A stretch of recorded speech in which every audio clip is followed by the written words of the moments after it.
To watch more Bhagavad Gita discourse videos, subscribe to our YouTube channel.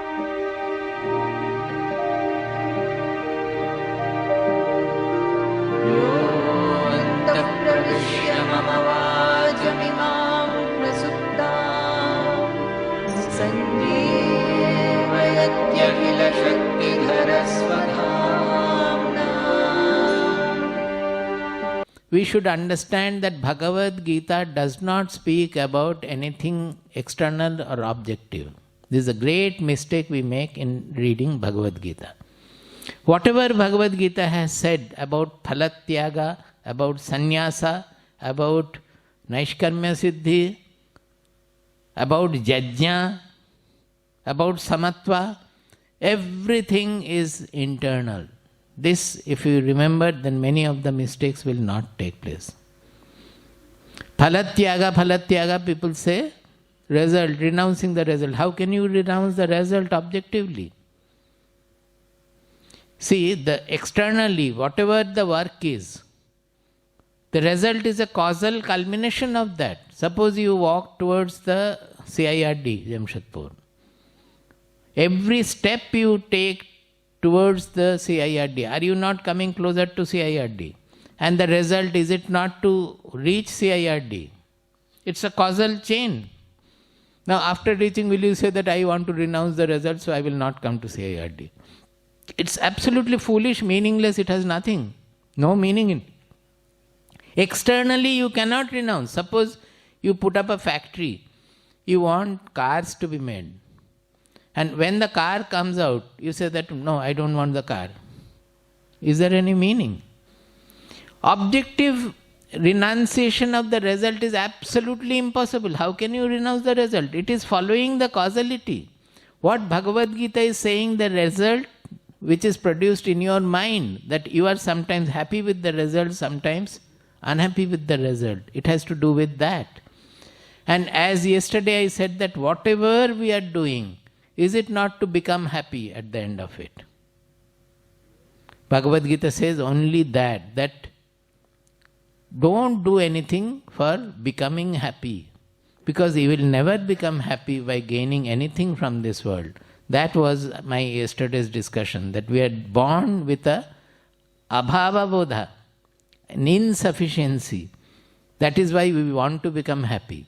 And parallelly with a delusion, that's gaining something from the world, we will become happy, which we don't see around, that nobody ever in this world has become happy by gaining anything from the world. Either it is fame, riches, property, appreciation, whatever you may think of. Because the happiness is right within. When actually the mystery is that the moment we stop looking for happiness outside, we become so happy. The happiness just flows. What do we have to do? We don't have to look for happiness from outside. Only this much. But it is so difficult because of our habit and the growth. We have been hosting this delusion. So it doesn't go easily. The moment we stop, we can give enough proof for that also. You will not, even then you will not be able to grasp it. Suppose in deep sleep, are you not, when you are getting from deep sleep, are you not happy? If you don't have a deep sleep one day, you feel so miserable after that. Is it not so? In the deep sleep, what material from the world you had? Deep sleep means what? You forgot the world. You forgot yourself also. The ego part also you had forgotten in deep sleep. There was no signal anywhere. It is a zero state. And that makes you happy. Is it not? In meditation, if at all you reach a state of thoughtlessness, that is the time you get flooded with ananda, bliss, the meditation and bliss. Those who meditate, they should analyze and come to such conclusion that in meditation, when did I get the joy? When did the joy flow? Only when I forgot the world, forgot myself also. Then you automatically become happy. So in that case, where lies the happiness? Is it not right within? The moment our mind stops looking for happiness, we become happy. We carry out our whole life looking for happiness, remaining unhappy. Can you understand our foolishness? But we are very happy with the foolishness. So actually the desires do not make us happy. You may think that for a while we got happy by fulfilling the desires. Actually, desires are making us unhappy. And by fulfillment of that desired thing, when we are getting, for some time no desire is there in the mind. That is why you are happy. See, analyze all these things and come to your own conclusion. Everything can be done. You are unhappy as long as the desire is there in your mind. What happens when you get the desired objective? The desires have gone. At that point the desire was not there. You become happy. This happiness is not for the fulfillment of the desire, but for the elimination of the desire. So if you eliminate the desire right in the beginning, as it is happening in sleep, as it is happening in meditation, in the life also, if you can eliminate it right in the beginning, then you become happy. We call it bhogecha. Bhogecha means to enjoy the world or enjoy something different from myself. This bhogecha is the last obstacle in everything. In meditation also people get diverted from the real goal, because in meditation they look for the happiness. Once they get the happiness, every day they look for happiness. Gone. You will never reach the goal then. This bhogecha makes us look for something other than the self. Whereas the real fulfillment is in the self. Our Shastras are called Shruti Mata. Like the mother, the Shastras are crying and calling, "Oh my dear son, how long will you run after the things? Come back to my lap, on my lap." But we are all naughty children, we never listen to that. Go on moving around in the world thinking that I will get a little happiness there, little happiness there. About everything it is like that. We want love from others, a little love from here, there. And if you don't get that love, we become so miserable. Even if you get also, you are not happy. Why is not loving more? All these things. But the simple thing is that it is not the love coming from a person that is making us happy. It is the love that is making us happy. Why not we discover that? Start loving everybody irrespective of whether they love you or not. It doesn't matter. It is the love which is coming from the soul, from our inmost being, which makes us happy. If we love the entire world, then always you will be happy with that love. You will be filled with the love. It will be nectarine. It is like that yesterday's putting a shoe so that the dust doesn't touch your feet. Is the putting the loving everybody so that any other thing will not touch your mind at all. Any other wrong behavior from others also will not penalize you. So everything we have to analyze. That is why it is called vichara. This analysis is called vichara. But Yoga Vasishtha says, vichara tikshnatam dhihi pashyati param padam. Vicharat, by vichara, tikshnatam dhihi pashyati param padam. Dirgha samsara rogasya vicharohi mahaushadam. He says this worldliness, not the world. There is nothing wrong with the world, and the world is not going to change even if you become knower. The world is the world. There is nothing wrong with the world. The wrong is with us. That is worldliness in our mind. This Dirgha Roga, this is ancient disease called worldliness, samsara, the worldliness. The Mahaushadha, the great medicine for this is vichara. If you analyze the world and absorb the truth and follow the truth, then your life will become so joyous that you will not look for anything else at all. Vichara tikshnatam dhihi pashyati param padam. That ultimate goal is not seen by the eyes, not perceived by any of the indriyas. It is the buddhi which undergoes a transformation. Dhihi means our buddhi, which undergoes a great transformation by doing this, engaging in this vichara, looking for the truth, the buddhi undergoes a change. And it is this buddhi which sees the ultimate truth. It's not theoretical. The ultimate truth dawns in the buddhi. Dhihi pashyati param padam. The buddhi that sees the ultimate truth. So, in Bhagavad Gita, the most misinterpreted shloka is Karmanyeva adhikaraste ma phaleshu kadachana ma karma phala heturbhuhu mate sangostu akarmani.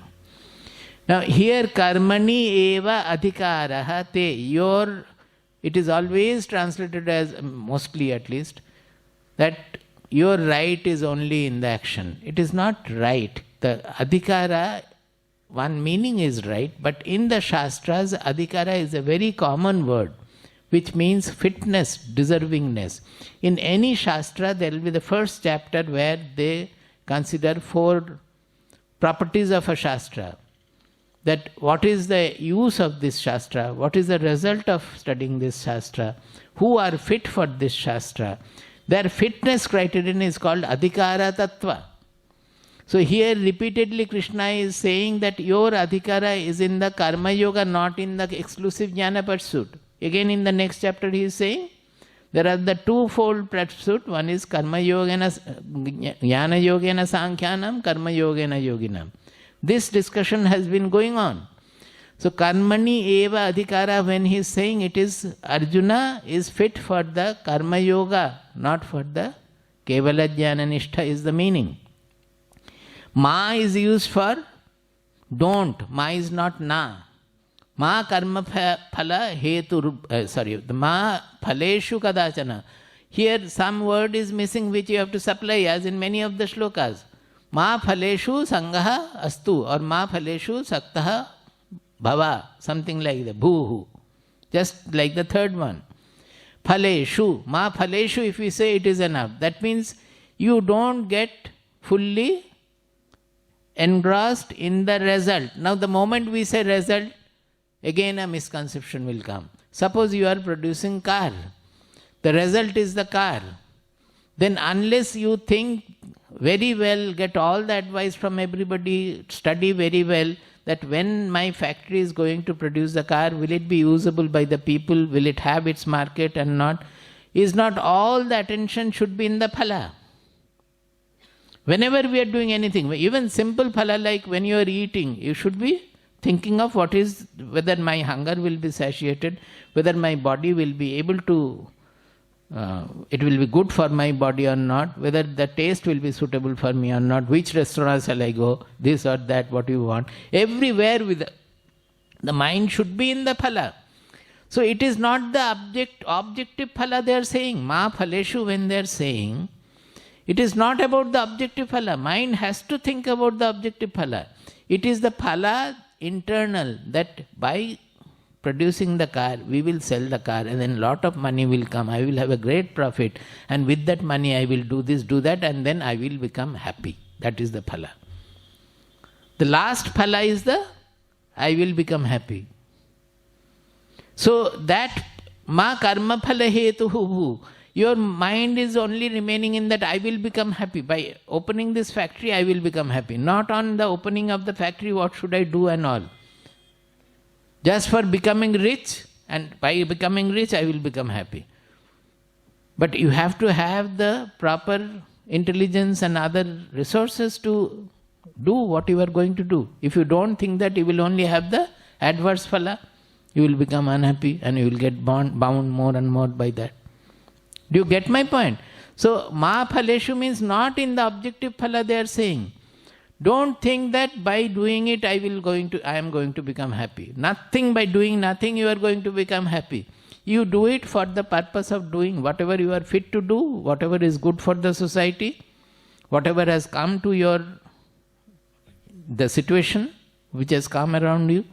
You follow that naturally. We don't follow that because of our desires. When the mind is free of the desires, you will naturally do whatever is to be done. And your mind will be fully engrossed in the work, because you are not worried about whether I am going to be successful or unsuccessful. So Arjuna was told that when you are fighting the war, your mind should not be on the Rajya Sukha Lobha. Mind should be on how can I kill the people who have to be killed, and how am I going to help in establishing the righteous kingdom. In the process you may die, That possibility is very much there. You may die, but you have dedicated your life to establish the righteous kingdom. It is just like those who fought the independence movement. What happened? Most of them died. But they did for the benefit of the country, for independence. So, it is not that by gaining the ultimate result, oh, when the country becomes independent, then I will become the prime minister or this or that, and then I will become happy. Then it would have been wrong. They had dedicated their life to make the country free. In the process, they might have died also. It is not for any personal gain also. So, ma karma phala hetu bhu means don't think about whether I will become happy or not and whether I will become successful or not. If you have all the resources, you think well and do something which is important to be done, etc. Normally there will be success, there will be failure also. How many times Tatas have failed? A good business should be able to sustain the failure. They had dedicated all their family property, family jewelry also was given off. I don't think they got upset about it. They had to do it. The other day in GBGC, our Google man was saying that Google, we always look at the success of Google. Actually, Google fails much more than the successful projects. Whatever project in Google cannot have, he said some data that 1 billion users, they considered that project to be failure. Any project launched by Google, if it doesn't pick up 1 billion users, then that is scrapped. They don't pursue it further. It is considered to be a failure. They are successful, they have been successful only for 8 projects, they said, like YouTube. How do they do it? They try to do, and they are quite knowledgeable that it may fail. They are trying to do the best. Like that, suppose Yajna in the Karma Kanda, it was, as I said yesterday, the Yajna was only they were doing with desirefulness, desiring heaven, desiring children, desiring kingdom. So, anybody doing Yajna, they were doing with desire. And Yajna is an external work where you are offering certain things in the Homakunda, and there are so many ancillary things and all these things. But in Bhagavad Gita, Yajna doesn't mean that at all. It is just the reverse of it. Bhagavad Gita presented Yajna as completely an internal sadhana. What is it? Anything you do without desire becomes Yajna. Then how this reverse way? There, in Karma Kanda, you do Yajna only with desires. Here anything you do without desire, it becomes Yajna. Why? The purpose of Bhagavad Gita is internal. And what is the goal of Bhagavad Gita? To become unified with that universal soul. So, Yajna means offering. In material Yajna, what are you doing? You are offering materials to the fire. And what is happening to the material? It is becoming vapor and it is going up. It gets lighter, sublimated, going up. In this case, offering is, various kinds of offering can be. Whenever your mind is constricted, suppose you are selfishly doing something, offer that selfishness to the universal Lord. That is, do it without selfishness. Immediately your mind will get vaporized, it will become expanded, just as it happened to the material in the Yajna. By any action, when the mind is constricted, it is looking for a selfish gain or anything. Suppose even you are blaming somebody, mind is quarreling with, in your mind you are quarreling with somebody. You just offer it to the universal Lord that, why should I quarrel? She has done whatever she wanted to do. I am doing whatever I am doing. The earth is hosting everybody. Everybody has his place in this earth. Why should I blame anybody or do like that? The moment you think, don't you feel a great expansion in your mind, a lightness in your mind? That is the Yajna. That is, whatever is constricting your mind, offer that constriction to the expansion. Consider that everything is offered to the universal Lord. The whole universe is going on. Is there any desire anywhere, any selfish desire anywhere? The earth is going around the sun, the moon is going around the earth, the plants are going, the flowers are blossoming. Are they doing because of desire? Whether anybody sees or not, the flowers in the Nandankanana will be blossoming with its full blossom. A small grass flower and a big rose will never compete with each other. That grass flower will never say that I am not beautiful because I am small, nobody is looking at me, so try to become like the big rose so that people look at me. Nothing. They are naturally, whatever is there in their gene, naturally they are evolving in that. And in that is the universal Lord's wish is fulfilled and everybody is joyous. The nature remains in Ananda like that. Like that, a human being also, whatever qualities we have, including our self-effort, our self-will, our willpower, if we offer it to the universal Lord in the universal cycle of things as is happening, then that becomes the jajna. That is, whatever we do, we have to do it as an offering to the universal Lord. Not because of any selfish aim. Ma karma phala heturbhu. Not for becoming happy, not for gaining happiness like that. So jajna is also internal, like everything is internal here. He says, Mate sangostu akarmani. That is, when you are not working, looking at the result that I will become happy, there is a chance that then why should I work? You will become idle. He says that no, you should not prefer that. There should not be any special clinging to idleness also. Akarmani, mate sangostu akarmani. Because that will again delude you. Whatever work comes, you go on doing and take the work as an opportunity to purify your mind, to expand your mind, to get rid of all the mental constrictions and intelligential draws. That is the idea.